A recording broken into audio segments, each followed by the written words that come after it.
Sitakunda জাফরনগরে Arafat Rahman cocoa স্মৃতি football টুর্নামেন্টের final খেলা ও পুরস্কার বিতরণ। চট্টগ্রামে অবৈধ অনুমোদনহীন সাবান ও ওয়াশিং পাউডার তৈরির কারখানার সন্ধান। চ্যানেল পূর্ব বাংলা শিরোনাম শুনলেন, এখন বিস্তারিত। চট্টগ্রামের পটিয়ায় অবৈধ অনুমোদনহীন সাবান ও ওয়াশিং পাউডার তৈরির কারখানার সন্ধান মিলেছে। এই কারখানাটি পটিয়ার পেচারিয়া বাজারে পটিয়া চট্টগ্রাম মহাসড়কেই অবস্থিত। নূর সাবান ইন্ডাস্ট্রি নামে এই কারখানায় অবৈধ সাবান ও ওয়াশিং পাউডার তৈরি করা হয়।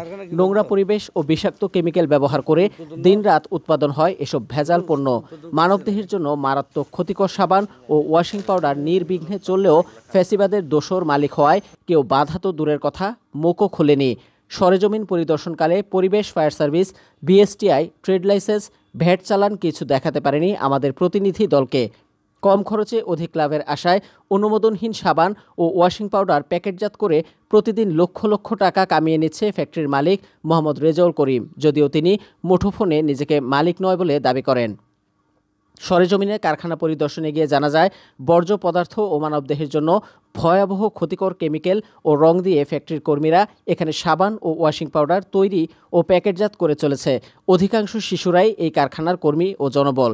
এই সাবান ব্যবহার করলে চর্মরোগসহ চামড়াজনিত নানান রোগ হতে পারে বলে অভিজ্ঞ চর্মচিকিৎসক আমিনুল ইসলাম জানান।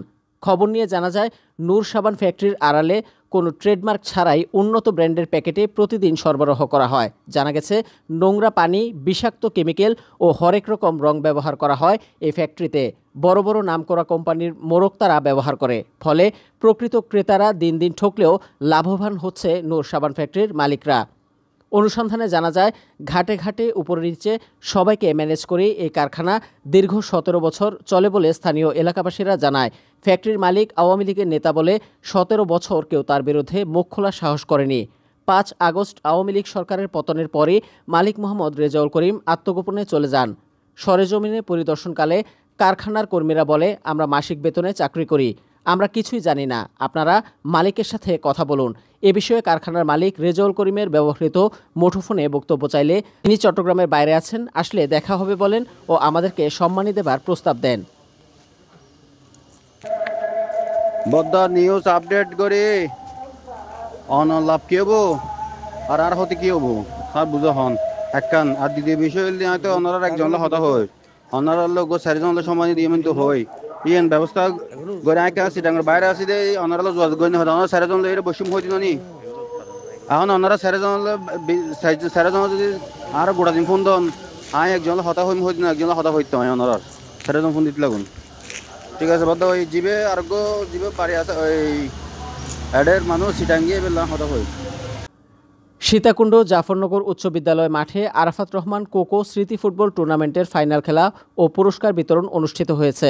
1 মার্চ বিকাল 4টায় উপজেলার 1 নং সৈয়দপুর ইউনিয়নের জাফরনগর অর্পণা চরণ উচ্চ বিদ্যালয় মাঠে নোনাছড়া যুব সংঘের আয়োজনে এই ফাইনাল খেলা অনুষ্ঠিত হয়।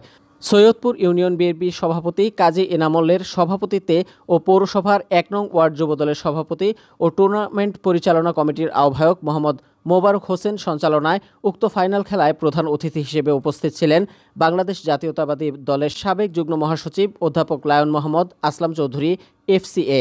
প্রধান অতিথির বক্তব্যে আসলাম চৌধুরী বলেন, ছাত্র সমাজকে মাদক ও সন্ত্রাসমুক্ত সমাজ গঠন করার জন্য খেলাধুলা ও সুস্থ বিনোদনের বিকল্প নেই। আগামী দিনের দেশ পরিচালনা করার জন্য সৎ, দক্ষ ও দেশপ্রেমিক নাগরিকের অনেক বেশি প্রয়োজন। তাই নিজেদেরকে সেভাবে তৈরি করার উদারত আহ্বান জানাচ্ছি।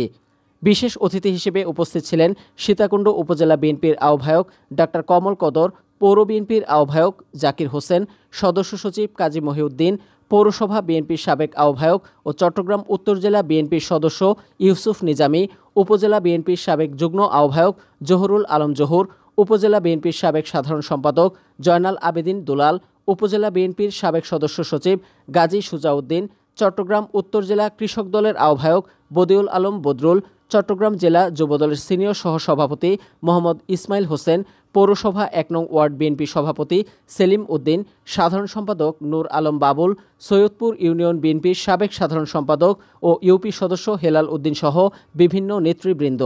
উক্ত ফাইনাল খেলায় খোসাল মোহরি বাড়িকে 1-0 গোলের ব্যবধানে হারিয়ে নুনছড়া স্পোর্টিং ক্লাব চ্যাম্পিয়ন হওয়ার গৌরব অর্জন করে।